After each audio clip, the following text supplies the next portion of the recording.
Closed doors, I'm a fool for your love.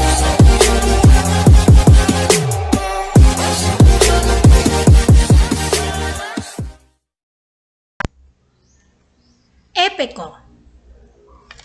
Ano nga ba ang epiko ay tulang pasalaysay na nagsasaad ng kabayanihan ng pangunahing tauhan na nagtataglay ng katangiang nakahihigit sa karaniwang tao na kadalasan ay buhat sa lipi ng mga Diyos at Diyosa.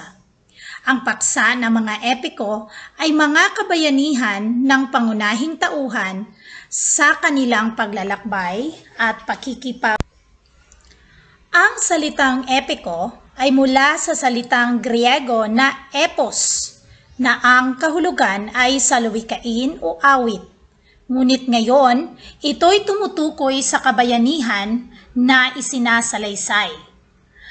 Ang pangkalahatang layunin ng tulang epiko sa makatwid ay gumising sa damdamin upang hangaan ang pangunahing tauhan.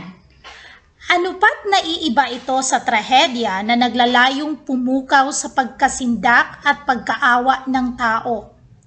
Pinakamahalaga rito ay ang pagtatagumpay laban sa mga suliraning nakahaharap, lalong magaling kung ganap ang pagtatagumpay laban sa matinding mga suliranin, dahil ito'y lalong makapagbibigay buhay sa layunin ng tula.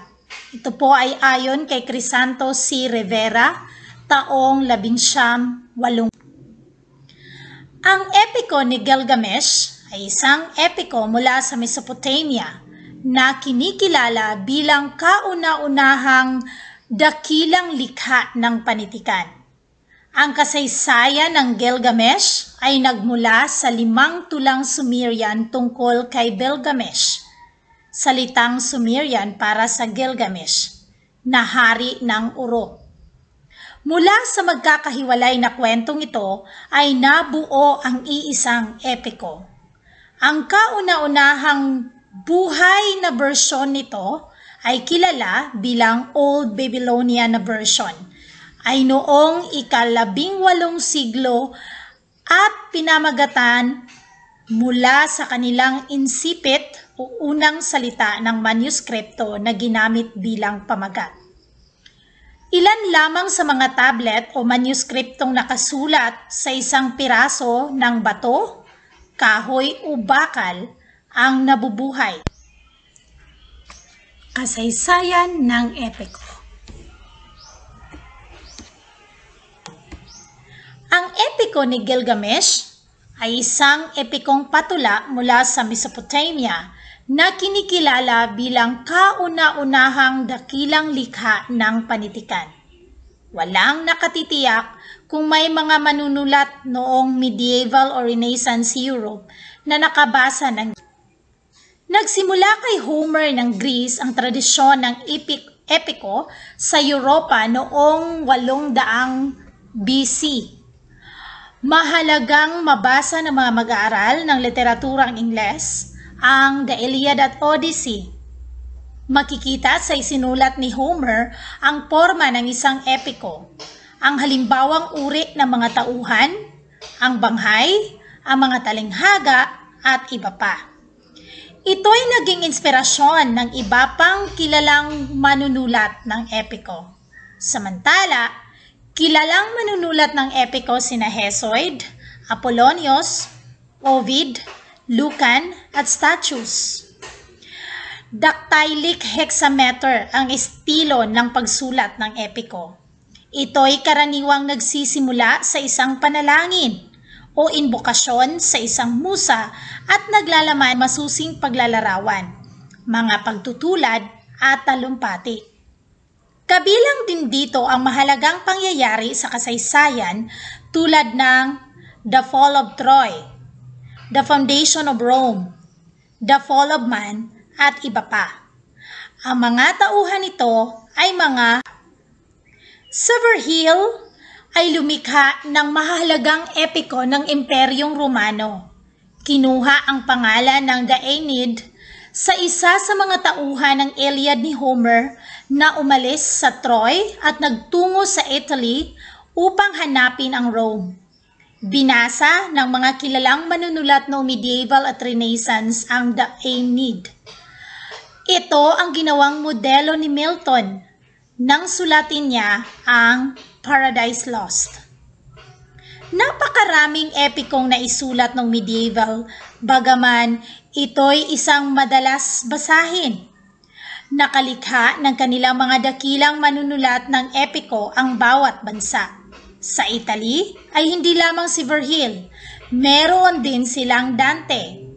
Ang kilalang epiko ni Dante ay ang The Divine Comedy. Ito'y naging inspirasyon ng maraming makata at pintor sa loob ng maraming dantaon. Si T.S. Eliot ay sinasabing nagdala ng kopya nito sa bulsa ng kanyang Amerikana. Ang Divine Comedy ay dinisenyuhan ni Gustave Doré noong siglo. Isa sa mga kilalang epikong Espanyol ng Middle Ages ay ang El Cid or El Cantar Mio Cid na isinusulat noong 1207 ni Per Abad. Ito ay kwento ng pagsakop sa Valencia ni Rodrigo Diaz de Vivar na nabuhay noong panahon ni Norman Invasion. Ito ay pagkatapos ng Old English period. Isa sa mga kilalang epikong French noong Middle Ages ay ang Chanson de Roland. Ito ay kwento ni Charlemagne at ang pag-atake ng kanyang tropa noong 778. Ang tula ay maaaring isinulat ni Thorold noong 1090. Ang dalawang kilalang epikong German ay ang The Iliad, ika-19 na siglong version ng Gospels sa Lumang Saxon, at ang Nibelungenlied. Ang huli ay kwento ni Siegfried Brunhild, Dietrich, Gunther, Hagen, at Attila the Hun. Ito ay nagbigay ng kakaibang impluwensya sa literatura. Ang epikong Ingles ay nagsimula sa Beowulf, samantalang marami rin ang nasa Anglo-Norman na ang karamihan ay hindi na nababasa ngayon. Marami sa mga kwento ng pag-iibigan ay umabot sa haba ng mga epiko, subalit hindi mauuring epiko. Ang Piers Plowman ay mahaba, subalit hindi isang epiko. Si Chaucer ay nagsulat ng epiko. Ang Troilus at Cresside na lubhang tinangkilik sa ika-14 at ika-15 siglo. Sa Pilipinas, tinatayang umabot ng 28 na kilalang epiko. Karamihan sa mga epiko ay matagpuan sa grupo ng mga tao na hindi pa nagagalaw sa makabagong proseso ng pagpapaunlad ng kultura tulad ng mga katutubo at etnikong grupo ng Mountain Province at sa Mindanao. Sa grupo ng mga Muslim at mangilan-ngilan ang makikita sa mga mayang Kristiyano. Ang mga epiko ng Pilipinas ay kumakatawan sa mga paniniwala, kaugalian at mabuting aral ng mga mamamayan. Ilan sa mga ito ay ang Ibalon ng Bicol, Hudhod ni Aliguyon ng mga Ifugao, Biyag ni Lamang ng Ilocos, at Tuwaang ng mga Bagubo, at marami pang iba.